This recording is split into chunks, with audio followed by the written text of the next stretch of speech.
Lukas, ika-14 na kabanata. Pinagaling ni Jesus ang lalaking may manas.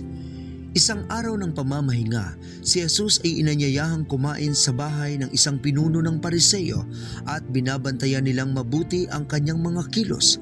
Lumapit kay Jesus ang isang lalaking may manas, kaya tinanong niya ang mga Pariseo at ang mga dalubhasa sa kautusan, "Naayon ba sa kautusan ang magpagaling sa araw ng pamamahinga o hindi?"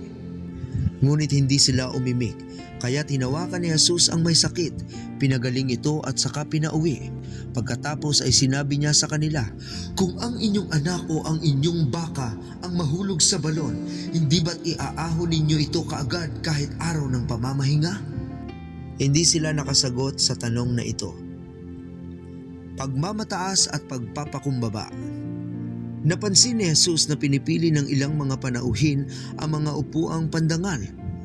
Kaya't sinabi niya ang talinghagang ito sa kanila, "Kapag inanyayahan ka sa isang kasalan, huwag kang uupo agad sa upuang pandangal.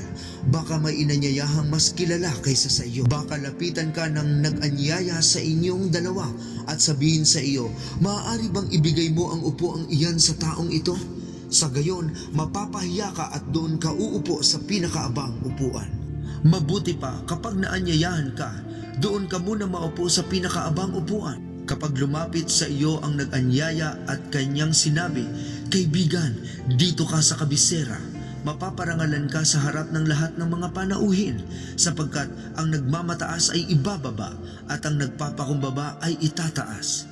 Sinabi naman ni Jesus sa nag-anyaya sa kanya, "Kapag naghahanda ka ng isang salo-salo, huwag ang iyong mga kaibigan, mga kapatid, mga kapag-anak o mayayamang kapitbahay ang anyayahan mo, dahil aanyayahan ka rin nila at sa gayon ay susuklian ang iyong ginawa. Subalit kapag ikaw ay naghahanda, anyayahan mo ang mga mahihirap, mga lumpo, mga pilay, at mga bulag. Kapag ganito ang ginawa mo, pagpapalain ka dahil hindi man nila masuklian ang ginawa mo. Ang Diyos ang magbibigay sa iyo ng gantimpala sa muling pagkabuhay ng mga matuwid." Ang talinghaga ng malaking handaan. Narinig ito ng isa sa mga kasalo niya roon at sinabi sa kanya, "Pinagpala ang magkakasalo sa hapag sa kaharian ng Diyos." Sumagot si Jesus, "Isang lalaki ang naghanda ng isang malaking salo-salo at marami siyang inanyayahan. Nang dumating ang oras ng handaan, inutusan niya ang kanyang alipin at ipinasabi sa mga inanyayahan, 'Halina kayo, handa na ang lahat.' Ngunit nagdahilan silang lahat. Ang sabi ng una, 'Nakabili ako ng bukid at kailangan ko itong puntahan. Kayo na sana ang bahalang magpaumanhin sa akin.' Sinabi naman ng isa, 'Nakabili ako ng 5 magkapares na baka at kailangang masubukan ko sa bukid ang mga iyon. Kayo na sana ang bahalang magpaumanhin sa akin.' Sinabi naman ng isa, 'Ako'y bagong kasal, kaya't hindi ako makakadalo.' Bumalik ang alipin at ibinalita ito sa kanyang Panginoon. Nagalit ang Panginoon at sinabi sa alipin, 'Pumunta ka kaagad sa mga lansangan at sa mga makikipot na daan ng lungsod at isama mo rito ang mga mahihirap, mga lumpo, mga bulag at mga pilay.' Pagkatapos sinabi ng alipin, 'Panginoon, nagawa ko na po ang inuutos ninyo, ngunit marami pang bakanting upuan.' Kaya't sinabi ng Panginoon sa alipin, 'Pumunta ka sa mga lansangan at mga daan at pilitin mong pumarito ang sino mang makita mo upang mapuno ang aking bahay.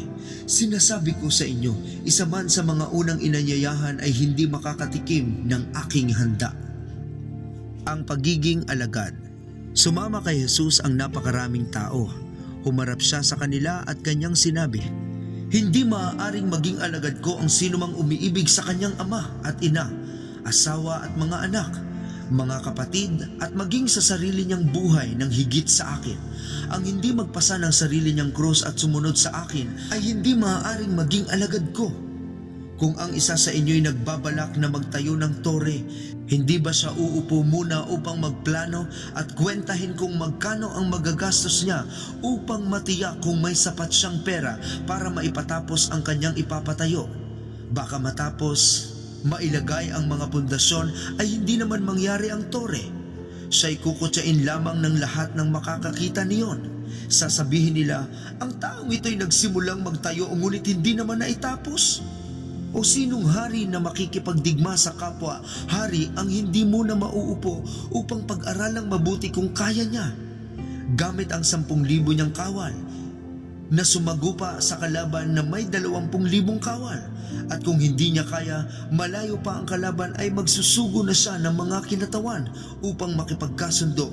Gayon din naman, hindi maaaring maging alagad ko ang sinuman kung hindi niya tatalikuran ang lahat sa kanyang buhay. Asin na walang alat.